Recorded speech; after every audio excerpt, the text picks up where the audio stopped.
St. Paul, The Fan.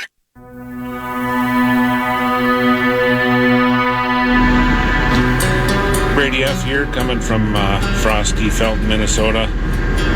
Got some, we're fertilizing for next year's corn. Got some snow flying around. We're going to have 40-mile-an-hour winds later today.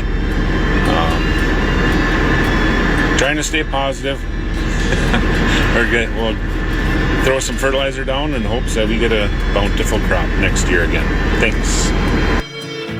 Hey, PA, Nordo. Standing in the farmyard this morning, drawing a lot of parallels between our family's farm season and the Viking season. Our starting quarterback is out with a lower back injury, so I'm stepping in to fill the role. I'm hoping Jaren Hall can do the same. Skol Vikes. Don't know who that was. That's going to be tough to beat. That was very cool. What's next? KFA, Chad and Alden with the Tractor Talkback, hauling manure today, and that's what the Vikings' options outside of the organization are, manure. Roll with the guys you got, Mullins and Hall, and let's go. Yeah, the previous one was solid. That was solid, too. Nordo will anoint a champion of the world that we will announce in the final segment. And there's no sponsor tied to this. It's just like a fun act of giving by FM 100.3 KFAN through the 9 to noon radio show for farmers in tractors who like to talk back about things, because there's so many farmers that listen to 9 to noon and KFAN. It was an opportunity during the course of this week to take your tractor talkbacks and give away tickets to the Vikings and Bears Monday Night Football on November 27th. So we will announce a winner within before the radio show's over, about 45 minutes from now. Joining us now is Pete Bercich, analyst for the Vikings Radio Network. And at Pete Bercich is where you find him for hardcore football takes. Hardcore football takes. The analyst. You know, good morning, Peter. How are you? Good morning. That was an amazing segment. Amazingly well done segment, because he had to fade the black in the background. It was beautiful.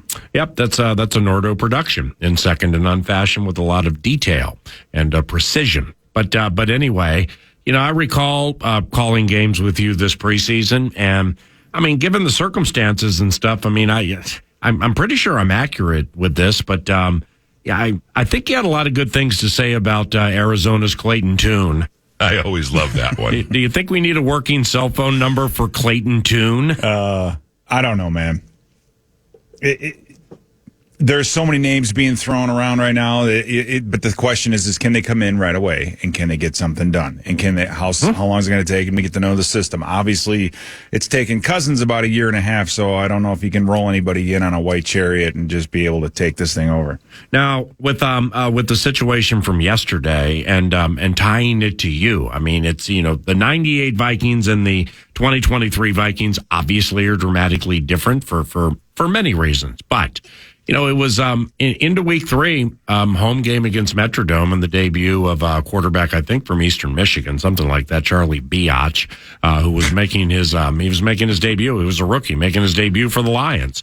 Well, making his regular season debut as a starter for you guys was Randall Cunningham, because Brad Johnson, something happened to him in week 2.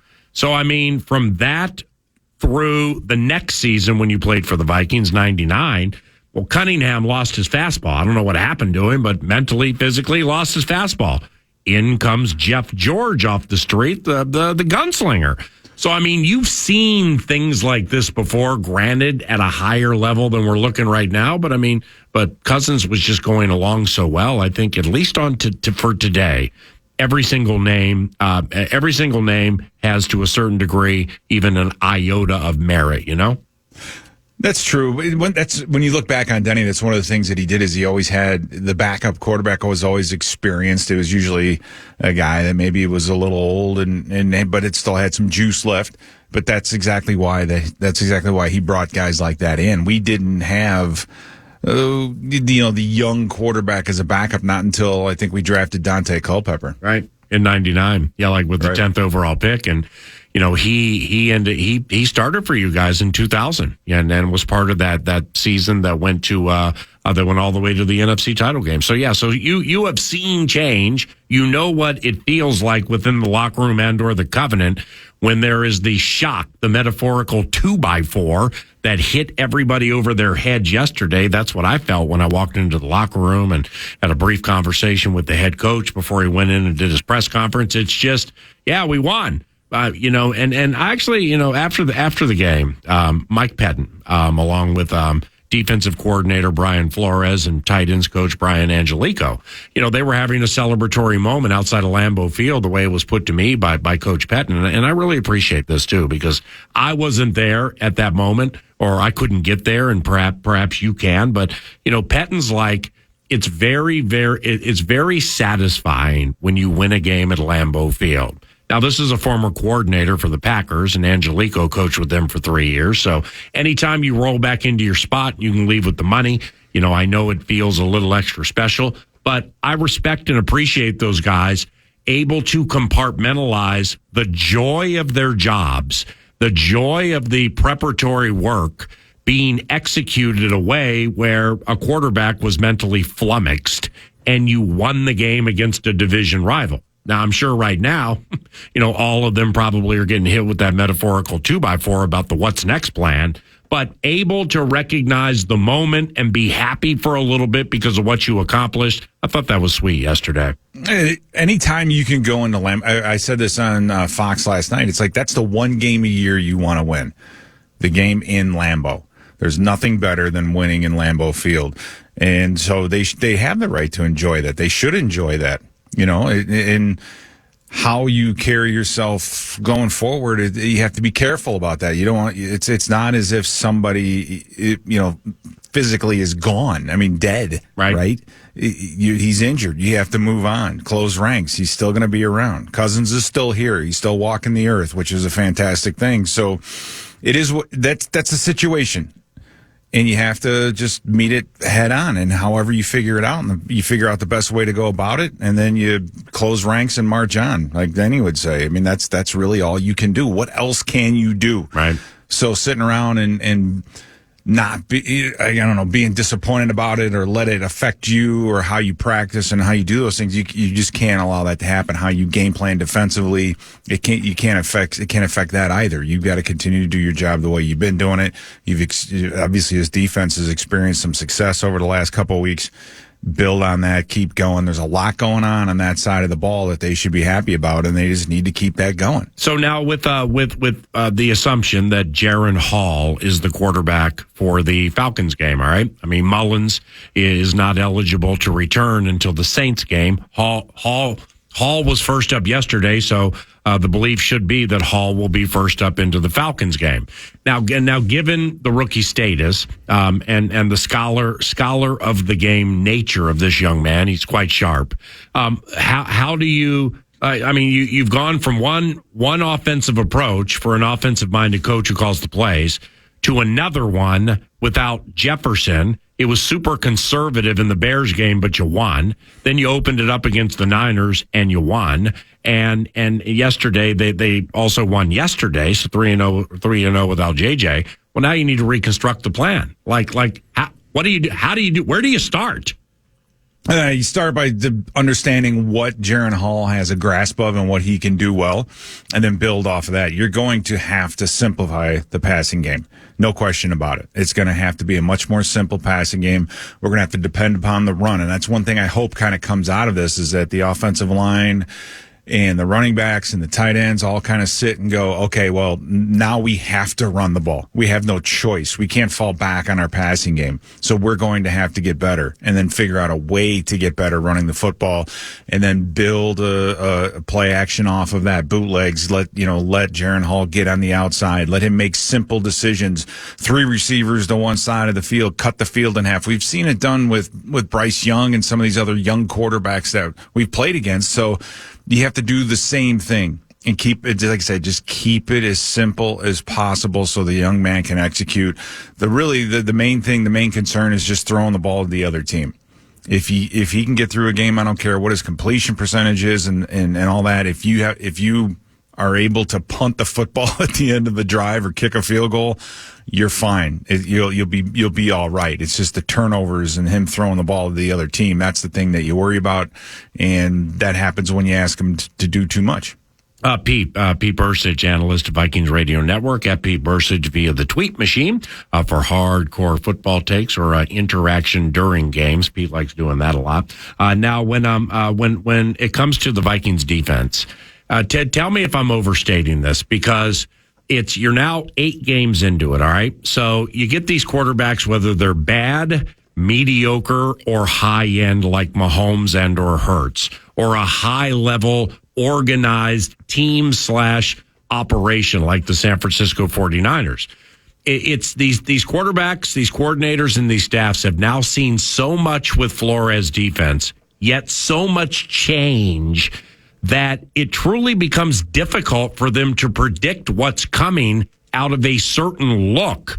A week like into this Falcons game, because and the point being here is, yesterday, and I don't know if we've done this a lot this year. I don't think we have. I mean, we're seeing 2 and 3 man fronts. So it feels like, I hear a big blitz coming. Look at everybody mugging the A gap. Patrick Jones on the outside.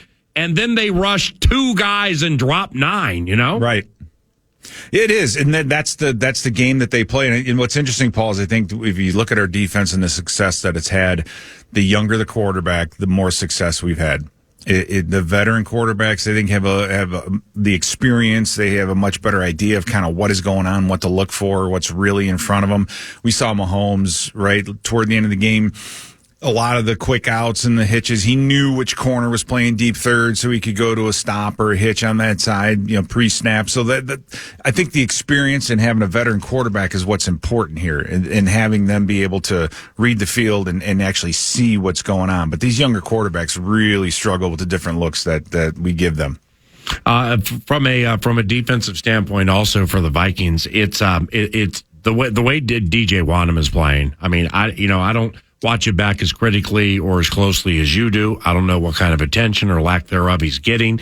He has a couple of deflected passes. We're up to 4 sacks now, and everything is fast. I mean, DJ, everything is pedal to the metal fast and physical. So he and Daniil are playing incredibly physically right now. But Daniil's done it all of his career. Good for DJ Wanham that this is really, really clicking with him, isn't it? It is, and we need a guy like that to click and to get better.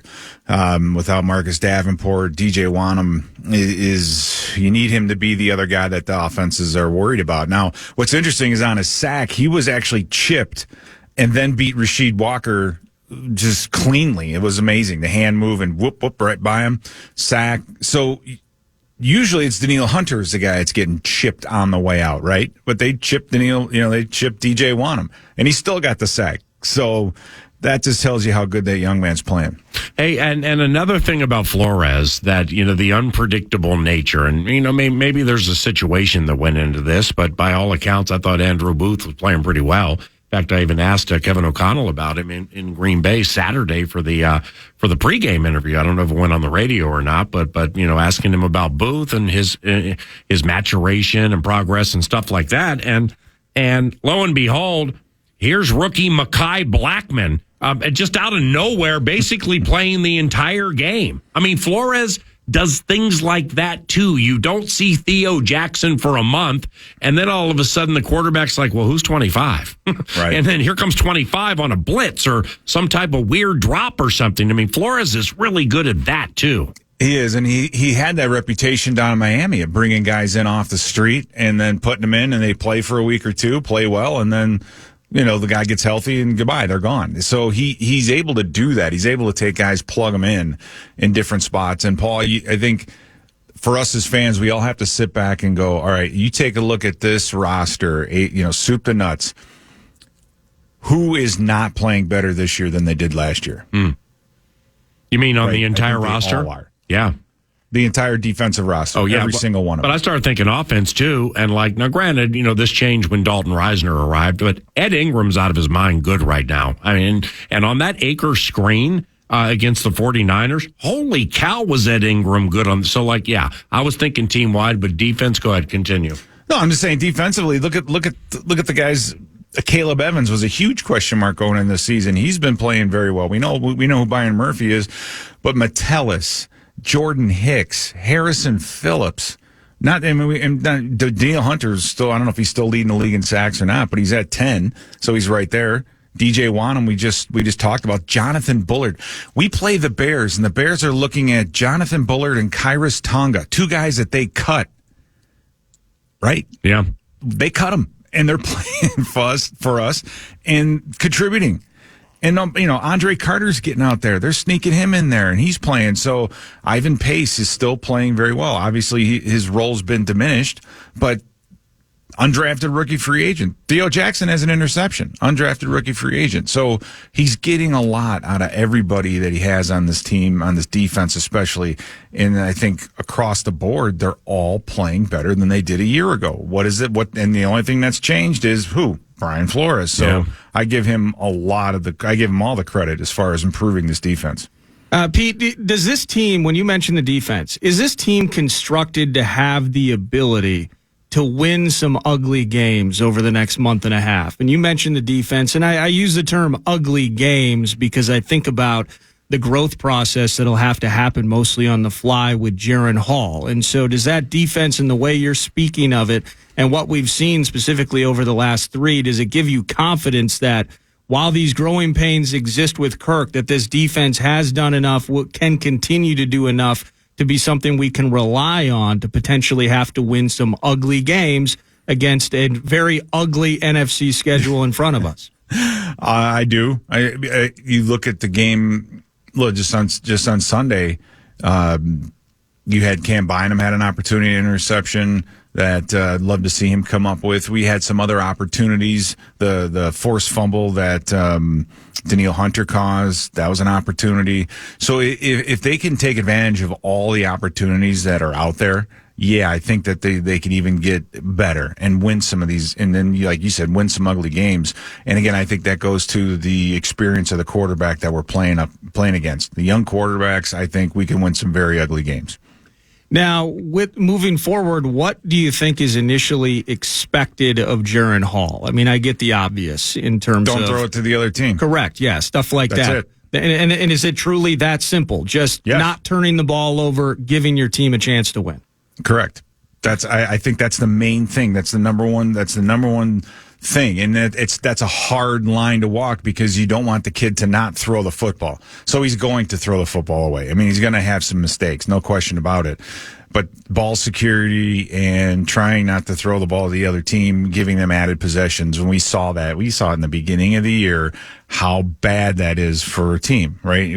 This team is more like we've seen the last 4 weeks than we did the first 3 or 4, right? Because we had opportunities to beat Philadelphia. We should have beat Tampa Bay. We're not turning the ball over all the time. So we had that evidence right in front of us. You just don't want to give the other team too many possessions, but at the same time, you got to get him to grow and you got to get him to do some things. So it's a very, very tough line to walk. And most young quarterbacks that I've seen struggle, and I'll put Justin Fields in this category. I'll even put Jordan Love in this category. Is they stop keeping their eyes down the field and start looking at the rush, and then depend on the run. Right? They just want to run. Fields especially, he doesn't hang in there and throw the ball when he should, and he just goes to the run. Jordan Love takes his eyes off down the field and wants to scramble and extend plays. He has to do that. He has to sit in the pocket. He has to do his keys and reads and then decide to run if everybody's covered up. But if it's there, you got to throw it. And again, it's a very, very tough line to walk for a young quarterback because once you experience some success with your physical abilities and skills, then you want to just go back to him and go back to him and go back to him. But by doing so, you're leaving a lot of offense on the table and you're leaving a lot of development on the table. And so I don't trust anyone more than Kevin O'Connell to develop a quarterback. That's why you brought him in. That's why he's the head coach. He played the position in the NFL. If there's one guy on the planet that should be able to develop a young quarterback, find one to draft, find the future of this franchise, if that's indeed the case, that is what happens, I have total faith in him and what his decisions are at that position. As we go into Sunday's game against Atlanta and beyond, how, in terms of the offense, the thing for me with this is that if we weren't having so much trouble running the ball from an efficiency standpoint and explosive, just all around the run game, that then I would in some ways feel comfortable offensively because we had something to lean back on. We had an aspect of our offense that could potentially remain unchanged. How important is the run game moving forward for Jaren Hall, Mullins, or anybody? And I guess how extensively can KOC even change that in the middle of a season? You can't reinvent the wheel, but like I said before, I think when he walks into that meeting room today or on Wednesday when they get back together, he's going to have to say, hey, we've got to tweak some things. We've got to change some things. One of the things we have to do is start running the football. And everybody, every offensive lineman, every tight end, every running back, they all understand that the run game is going to become all of a sudden more important. It's going to be more emphasized. There's more that we're going to have to do. We can't just rush the ball for 2 yards on first down and then throw it on second and third. It's just not going to work anymore. We just can't do that. So hopefully that will push them to the next level to where we can get efficient in the running game. The best friends for a young quarterback are a great running game and a good defense. That's why I had so many hopes for Christian Ponder, because he had a great defense and he had Adrian Peterson. That was the perfect time to develop a young quarterback. And we lack that running game right now, and we're going to have to find it. And the running game doesn't have to just be a handoff. It could be the quick screen game. It could be, a lot of different things that are almost like long handoffs. So it doesn't have to rest solely on the running backs. Thanks a lot for the time, my brother. And Pete Bercich's inclusion is provided by... Weekly by Thousand Hills Lifetime Grazed Grass-Fed Beef. Thank you, Thousand Hills. It's yummy. And as is your commentary, I'll most likely see you out there later today, but definitely tomorrow for a lot of KOC work. Thank you, Peter. All right, sounds good, man. See ya. Yep, Pete Bercich. It's 11:29, 9 to noon. The head cheese, David Sinykin at TC Head Cheese. The head cheese for the border battle is around the corner, but first. You know what's also yummy? The Fan and two men in a junk truck trying to put $1,000 in your hand, $1,000 in your hand, they say, with the National Cash Contest. Go to KFAN.com. Enter the keyword cash, and you might win $1,000. So go to KFAN.com. KFAN, the Fan.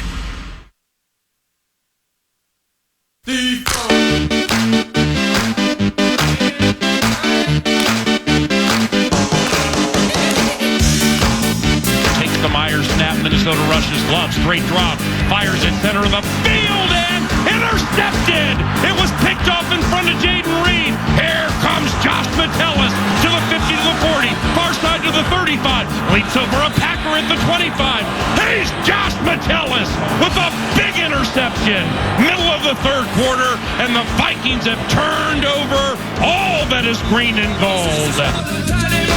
Border Battle, the voice of the Vikings. The head cheese, the voice of the Viking. My ding-a-ling, my ding-a-ling. Hey, Siny, good morning. Friend, love that. Hey, what's going on, brother? So we leave Lambeau broken. You metaphorically leave Lambeau beaten, with your team having lost 4 in a row. And I'd like to begin with a positive involving your juicy team. And maybe because I hadn't heard of this guy until this week, that 6th-round Bowling Green rookie Carl Brooks you got, that's a player. I mean, I heard that last week at Twin Cities Orthopedics Performance Center. Bercich watched a little of his work, 94, and then we saw him yesterday. So anyway, ma'am, I know that, at least from a distraction factor standpoint with your favorite squad, you may be reeling a little bit right now, but I think Goody may have hit on one. Do you like him? He definitely flashed in preseason in multiple games. He showed more juice than their 4th-round rookie from Auburn, who also looks okay. But, yeah, Brooks made a name for himself in August. He's going to get plenty of opportunities the back half of the year. Yeah, that was a plus.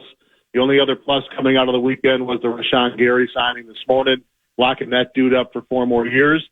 Other than that, didn't really expect to be exploring the left tackle draft market before Halloween. Well, and you mentioned it last week at the Friday Football Feast when you were going like 1A, 1B, 1C, and Bakhtiari was very high in that equation. So, yeah, I understand that. But do you think it was innovative yesterday or out of desperation? The Green Bay Packers seem to be rotating left tackles. I mean, it may be ingenious. Start the second-year guy with 6 starts, bring in the veteran, get bored with the veteran, take him out, bring in the other guy. Do you think it's ingenuity or that of desperation? Well, it's probably option C. Rasheed Walker has not looked good the last few weeks in particular. Yosh Nijman's the second highest paid offensive lineman on the team, but he hasn't gotten out there. He has been dealing with a knee injury, so they did replace Walker probably 2 games too late. But my understanding is Nijman re-injured that. I don't know if it's a knee or an ankle, but he re-injured himself, and that's why they took him back out and put Walker back in. Not Lindsey, Whalen, the punter. Yeah, the punter's pretty good. I mean, he's all right, don't you think? Second year. I mean, yeah. Azusa Pacific University, a little NAIA school in Covina, California, adjacent to Glendora, where I went to high school, and I used to go to Azusa Pacific University and watch Christian Okoye play college football games. And then you think the Michael Orr thing was like him running over kids. Holy cow, you should have seen Christian Okoye at Azusa Pacific University. So, yeah, I mean, do you like the punter? Yeah, so you watch the Nigerian Nightmare, and we get the Canadian Superfoot, who gets more screen time than any of our wide receivers do. Holy cow, yeah. I mean, so how are the wife and kids? Everything going well there, David? Yeah, things are just peachy over here. I wrote about this at Zone Coverage. I'm just still coming to grips with the fact that I got to watch this team play 10 more times this season, really. Well, I don't know. I mean, help me with the quarterback. All right, I said earlier, kind of jokingly, that, and maybe it's the Flores defense, which really is hitting stride, which really can confuse all quarterbacks for certain patches of games. And I think you would agree with that. You're an elite football mind, and Jordan was having trouble with it yesterday. So, I mean, I swear he would move in the pocket to one hash mark side to throw it all the way to the other side of the field just to show people he has a strong arm. Even if it was inaccurate or short hopping Romeo Dobbs or whatever. I mean, he sure has a strong arm, doesn't he? I'm not out at all on Jordan Love at this point through 8 starts. You remember the first drive where Green Bay got the first of their 11 penalties? It was a third down penalty where Love was under duress and throws a right sideline pass to Dobbs that was as good as any quarterback playing today can make that throw. It was called back by penalty, right? But he shows you flashes of the ability to find tight windows, to move on his feet. He's got the attributes. He's made 8 starts. He's got a really, really mediocre, pedestrian, inexperienced offense around him. And get back to me Thanksgiving next season. I'll let you know what I think. All right. Well, Thanksgiving next season's more than a year away. Exactly. I want him to have 2 years. Okay. I want him to have 2 years. I agree. I agree with that. You're buying a lot of time there with old J Love. So with LaFleur and the offense and Jordan Love and everything in this whole first half. I mean, I think it's 88-26 now. The Packers have been outscored in the first half. They wouldn't have had 3 points unless the LSU rookie jumped offside. And I've never seen anything like it. I would imagine you haven't either. What the whole first half offensive enigma. What do you think of it? It's definitely a thing. I mean, they haven't scored a touchdown in the first half since week 2. I mean, I can barely remember, what the world was like in week 2. It was a lot different than today, that's for sure. I don't know what to say. I mean, these 3 and outs, again, their penalties are destroying any chance they have. They get behind the sticks, and now they're dealing with 2nd and 9 and 3rd and 12. And so it's a lot of factors. It is the quarterback. It's the run blocking. It's the running backs. It's the receivers not necessarily being all on the same page all the time. It's just an inexperienced, underperforming offense that it's in there. It's got to be in their heads at this point early in the game. But I just can't believe, how you hear a good, innovative offensive coaches script those first 15 plays and teams like Denver this year have been really good out of the gate with Peyton. LaFleur doesn't seem able to script this team, 15-play script to get them running, and it's obviously beyond concerning at this point. Okay, lastly here, you weren't at the game yesterday, right? Correct. Okay, did you go to the they've only had one home game, so the Saints and the Vikings too? This was home game number 3. We hadn't been home since that Lions game back at the end of September. But have you been to a home game this year is my point. Oh, no, the only one I'm going to, I can't wait, Sunday night against Patrick Mahomes and the Chiefs, December 3rd. Okay. That's the one that I'm going to get to. Okay, and yeah, you and I are hippie brethren for more than a quarter century. So yes, we joke, but yes, we can be serious. And I know where you're going here. Well, it's unbelievable. I could not believe how mellow, how stung, and apathetic the crowd was with the buses rolling into the loading dock, pregame on the field, and then during the game for a place that's already, I'm not going to say it's quiet, but it's not the loudest stadium in the world. I've never seen I think that was my 25th time there, and I've just never seen or heard that. Have you heard that from other people? Well, not since the 70s. My brother was there. He texted me. I don't know if you agree with this, but he thought there was probably 40% purple in that crowd yesterday from his vantage point in the south end zone. So, I'm not. It's you hate to hear it because Lambeau's such a great experience and a great place, and obviously the fan base has been more than spoiled over the last 3 decades watching this team play with 2 Hall of Fame quarterbacks. But I think just the malaise of coming off of just 2 dispiriting losses to 2 of the have-nots in the NFL and looking so bad, not just the offense, but a defense that can't get off the field on 3rd down, a team that commits penalty after penalty, coaches that make stupid challenges or timeout decisions. Just the grand product has been so underwhelming that I think they kind of knew what they were in for yesterday, and I guess that sort of carried off to what the whole vibe was like. All right, my man. Better luck next week, and we'll talk soon. I appreciate you, David, okay?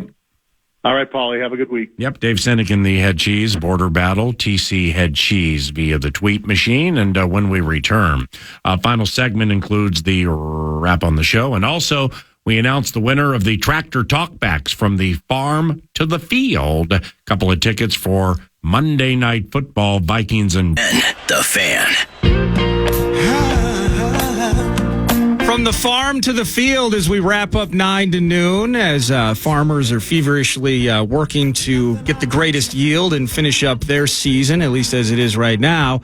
We're offering, in Tractor Talkback-like fashion, Vikings-Bears Monday Night Football tickets, a pair each day, to you farmers out there for those talkbacks on the free iHeartRadio app. So we played a few throughout the show. I got a couple more for you here. Let's hit this one. Hey, this is Tyler from North Dakota. We've been up since 6 trying to unthaw our combine with a Nipco to get the ice out of it from the snow last week. But I'm wondering why nobody believes Jaren Hall might just step in and take over the role.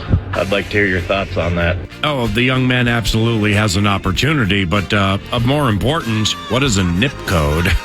We want to know what a NIP code is anyway. I knew as soon as I played that you heard NIP and almost nothing else. NIP code.